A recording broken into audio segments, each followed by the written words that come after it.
আমাদের ছাদ বাগানে যদি 12 মাসে একটি থাই মিষ্টি জাতের আমড়া গাছ থাকে তাহলে তো বেশ হয়। কারণ অফ সিজনে যখন আমাদের ছাদ বাগানের কোনো গাছই ফুল ও ফল দেয় না, তখনই এই আমড়ার গাছটি প্রচুর পরিমাণে ফুল ও ফল দিয়ে থাকে। হ্যালো ভিউয়ার্স, আসসালামু আলাইকুম। আশা করি সকলে ভালো আছেন। দেশ ও দেশের বাহিরে যে যেখান থেকে আজকের এই ভিডিও দেখছেন, গ্রিন গার্ডেনিং কেয়ারের পক্ষ থেকে আপনাদের সকলকে জানাই আন্তরিক প্রীতি ও শুভেচ্ছা। ডিয়ার ভিউয়ার্স, আজকের ভিডিওতে আমি আপনাদের দেখাবো ছাদ বাগানের এই থাই মিষ্টি জাতের আমড়া গাছটি কোথা থেকে সংগ্রহ করতে পারবেন, গাছটির দাম কত নেবে, গাছটি কিভাবে রোপণ করতে হয় এবং রোপণ করার পর কী সকল পরিচর্যা করলে প্রচুর পরিমাণে ফলন হবে আমড়া গাছটিতে। অতএব ভিডিওটি অত্যন্ত গুরুত্বপূর্ণ হতে চলেছে, তাই ভিডিওটি স্কিপ না করে শুরু থেকে শেষ পর্যন্ত দেখার অনুরোধ রইল। আর আপনারা যারা আমার এই চ্যানেলে নতুন, পরবর্তীতে গার্ডেনিং ও কৃষি সংক্রান্ত বিভিন্ন সমস্যা ও তার সমাধান পেতে হলে চ্যানেলটি সাবস্ক্রাইব করে পাশে থাকা অল নোটিফিকেশন বেলটি অন করে রাখবেন। আর যারা ইতিমধ্যেই আমার এই চ্যানেলের সদস্য হয়েছেন তাদেরকে জানাই অসংখ্য ধন্যবাদ। তো চলুন ভিডিওটি শুরু করা যাক।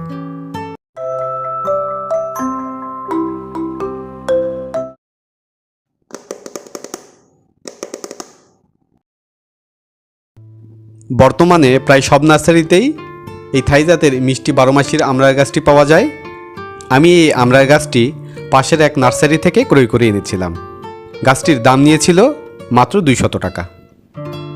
এই গাছটি ক্রয় করে আনার পর এই গাছটি একটি আমি হাফ ড্রামে রোপণ করেছিলাম। তো চলুন এবার দেখে নেওয়া যাক কিভাবে এই থাই জাতের আমড়া গাছটি আমি রোপণ করেছিলাম। সঠিক যত্ন ও পরিচর্যা করলে এই থাই জাতের আমড়া গাছটি খুব তাড়াতাড়ি বৃদ্ধি পায়। এজন্য আমি একটি 20 লিটারের হাফ ড্রাম নিয়েছিলাম। এই হাফ ড্রামের নিচের অংশে আমি 4 থেকে 5টি ছিদ্র করে নিয়েছিলাম। এই ছিদ্রগুলো আমি টাইলসের ভাঙা টুকরো দ্বারা বন্ধ করে দিয়েছিলাম। এবার এর উপরে ইটের ভাঙা টুকরো ও মোটা বালির দ্বারা 1 ইঞ্চির একটি লেয়ার তৈরি করে নিয়েছিলাম, যাতে করে পানি নিষ্কাশন ব্যবস্থা খুব ভালোভাবে হতে পারে। এবার জানাবো এই থাই গাছের আমড়া গাছটির জন্য কোন ধরনের মাটি উপযোগী এবং সে মাটি আমরা কিভাবে প্রস্তুত করব। থাই জাতের আমড়া গাছটির জন্য সবচেয়ে উপযোগী মাটি হচ্ছে বেলে দোআঁশ মাটি। এই মাটিতে আমড়ার ফলন ভালো হয়, তবে অন্যান্য মাটিতেও আমড়ার চাষ ভালো হয়ে থাকে। তবে কাদা মাটি হলে সে মাটির সঙ্গে 20% বালি মিশিয়ে নেবেন। এক্ষেত্রে আমি বেলে দোআঁশ মাটি নিয়েছিলাম 60% এবং এর সঙ্গে নিয়েছিলাম 40% 1 বছরের পুরনো গোবর সার এবং এর সঙ্গে কিছু মিশ্র জৈব সার মিশিয়েছিলাম। যে সকল মিশ্র জৈব সার আমি এই মাটির সঙ্গে মিশিয়েছিলাম সেগুলো হচ্ছে 20% হাড়ের গুঁড়ো, 20% শিমকুচি, 20% নিম খৈল এবং 20% সরিষার খৈল। এই সকল মিশ্র জৈব সারগুলো ভালোভাবে মাটির সঙ্গে মিশিয়ে টবে ভর্তি করে নিয়েছিলাম এবং গাছটি ঠিক মাঝ বরাবর রোপণ করে দিয়েছিলাম। এই গাছটি রোপণের 2 থেকে 3 মাস পর থেকেই সরিষার খোল ভেজানো তরল জৈব সারটি অথবা সবজির খোসা ভেজানো তরল জৈব সারটি পানির সঙ্গে মিশিয়ে গাছের টবের মাটিতে প্রয়োগ করতাম। এই থাই জাতের মিষ্টি আমড়া গাছটি গ্রাফটিং কলমের হওয়ায় চারা রোপণের 2 থেকে 3 মাস পরেই প্রচুর পরিমাণে ফুল আসতে শুরু করে, কিন্তু গাছটির সঠিক বৃদ্ধির জন্য আমি সেই ফুলগুলো ভেঙে দিয়েছিলাম। যখন এই গাছটির বয়স 8 থেকে 9 মাস হয়েছিল তখন আমি এই গাছটিতে একটি পিজিআর স্প্রে করেছিলাম। পিজিআর হিসেবে আমি ফ্লোরা পিজিআরটি স্প্রে করেছিলাম। এই পিজিআরটি প্রতি লিটার পানির সঙ্গে 1 থেকে 1.5 ml মিশিয়ে গাছে ভালোভাবে স্প্রে করে দিয়েছিলাম, যার ফলে গাছটিতে প্রচুর পরিমাণে ফুল আসতে শুরু করে। যখন গাছটিতে ফুল ফুটে যাবে তখন গাছটিতে কোনো ধরনের কীটনাশক ও ছত্রাকনাশক স্প্রে করা যাবে না। যখন গাছের গুটিগুলো মার্বেল আকার ধারণ করবে তখন আমি এই গাছটিতে একটি ব্রোন স্প্রে করে দিয়েছিলাম।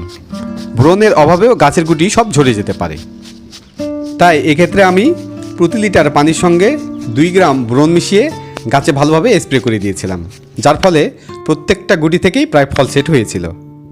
এই থাই জাতের আমড়া গাছটিতে রোগবালাই নেই বললেই চলে।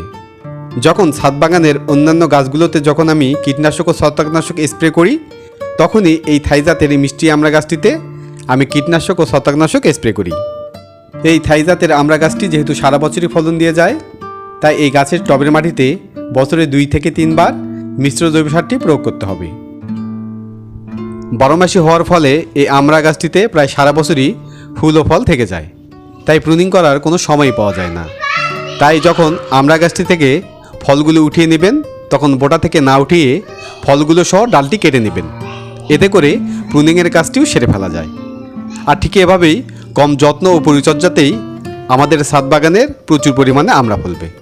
তো এই ছিল আজকের ভিডিওটি যদি ভালো লেগে থাকে তাহলে অবশ্যই লাইক ও আপনার সোশ্যাল পেজে শেয়ার করে দেবেন, যাতে করে আপনার ফ্যামিলি মেম্বার্স ও অন্যান্য সবুজপ্রেমী বন্ধুরা উপকৃত হতে পারেন। ভিডিওটি কেমন লেগেছে বা ভিডিও সম্পর্কিত যদি কোনো প্রশ্ন থাকে তাহলে অবশ্যই কমেন্ট বক্সে কমেন্ট করে জানাবেন। আর পরবর্তীতে ছাদ কৃষি বিষয়ক এইরকম নতুন নতুন ভিডিও পেতে হলে চ্যানেলটি সাবস্ক্রাইব করে পাশে থাকা অল নোটিফিকেশন বেলটি অন করে রাখবেন, যাতে করে গ্রিন গার্ডেনিং কেয়ারের কোনো নতুন ভিডিও আপলোড হলেই আপনি জানতে পারেন। তো দেখা হবে নতুন কোনো এক ভিডিওতে। সেই শুভকামনায় সবাই ভালো থাকবেন, সুস্থ থাকবেন, গ্রিন গার্ডেনিং কেয়ারের পাশে থাকবেন এবং প্রিয় ছাদ বাগানের গাছগুলোর যত্ন নেবেন। আল্লাহ হাফেজ।